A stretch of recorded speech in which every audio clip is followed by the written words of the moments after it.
Hi guys, നാട്ടിലുള്ളവർ മൊത്തം ഈ bun മസ്കയുടെയും Iran ചായയുടെയും പറയുകയാണ്.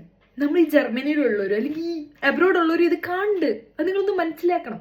സോ ഇന്ന് എനിക്ക് കൊതി സഹിക്കാൻ പറ്റാതെ ഞാൻ എന്തുണ്ടാക്കാൻ പോവാണ്, ബൺ മസ്ക് ഉണ്ടാക്കാൻ പോവാണ്. പക്ഷെ അതിന് പോയപ്പം കണ്ടൻസ്ഡ് മിൽക്ക് അതിവിടെ ഉള്ളത് ഈ സാധനം മാത്രമേ ഉള്ളൂ. പക്ഷെ പേടിക്കണ്ട, നമുക്കിത് വാനില സുക്കറിൻ്റെ കൂടെ മിക്സ് ചെയ്തിട്ട് ഒരു സാധനം ഉണ്ടാക്കാം. ക്യാമോൺ. അപ്പോൾ ഈ ഒരു മിക്സറിന് ഞാൻ യൂസ് ചെയ്തേക്കുന്നത് ഈ ഒരു കണ്ടൻസ്ഡ് മിൽക്ക് പ്ലസ് വനില സുക്കറാണ്. അപ്പോൾ അത് രണ്ടും കൂടെ മിക്സ് ചെയ്ത് ആദ്യം സെറ്റ് ചെയ്ത് വെച്ച ശേഷം ബട്ടർ നന്നായിട്ടൊന്ന് സ്മൂത്ത് ആക്കിയിട്ട് അതിനകത്തോട്ട് ഈ ഒരു മിക്സ്ചറും കൂടെ ആഡ് ചെയ്ത് കൊടുക്കുകയാണ് ഞാൻ. എന്നിട്ട് നല്ലൊരു സ്മൂത്ത് കൺസിസ്റ്റൻസി ആക്കിയെടുക്കാം.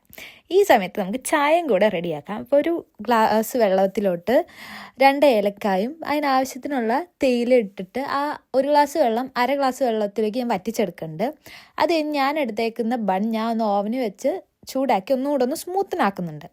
ഇനി പ്രത്യേകിച്ചൊന്നുമില്ല. ആ ചായ മാറ്റിയിട്ട് അതിനകത്തോട്ട് ഞാൻ ഇനി പാല് ബാക്കി വന്ന കണ്ടൻസ്ഡ് മിൽക്കും കൂടെ യൂസ് ചെയ്തിട്ട് ഒന്ന് തിളപ്പിച്ചെടുത്തു. ഇച്ചിരി ചായയും ബാക്കി പാലും കൂടെ മിക്സ് ചെയ്തിട്ട് ഈ ക്രീം ബണ്ണിലോട്ട് ആ ക്രീമും ചേർത്ത് ആ പുറത്തൂടെയും കുറച്ച് ഫില്ലിങ്സ് ഒക്കെ കൊടുത്ത് കഴിഞ്ഞിട്ട് കഴിക്കുമ്പോൾ എൻ്റെ സാറേ, ഞാനുണ്ടാക്കിയ ഈ ഡ്യൂപ്ലിക്കേറ്റ് സാധനം ഇത്രയും ടേസ്റ്റി ആണെങ്കിൽ ആ റിയൽ ബൺ മസ്ക എങ്ങനെയായിരിക്കും എനിക്ക് ആലോചിച്ചിട്ട് ഒരു എത്തും പിടിയും കിട്ടണ്ട. സോ പറഞ്ഞ പോലെ തന്നെ ഞാൻ ചായ മുക്കിയും കൂടെ കഴിച്ചു നോക്കി. Oh my god. അപ്പോൾ ജർമ്മനിയിലുള്ളവർക്ക് ഇങ്ങനെ ഉണ്ടാക്കിയായാലും ഈ ഒരു ആഗ്രഹം അടക്കാം. ഇനി അഥവാ നിങ്ങൾക്ക് ഗെറ്റ് സുക്കാറ്റെ കണ്ടൻസ്ഡ് മിൽക്ക് കിട്ടുമെന്നുണ്ടെങ്കിൽ അതായിരിക്കും ഇതിന് പെർഫെക്റ്റ് മാച്ച്.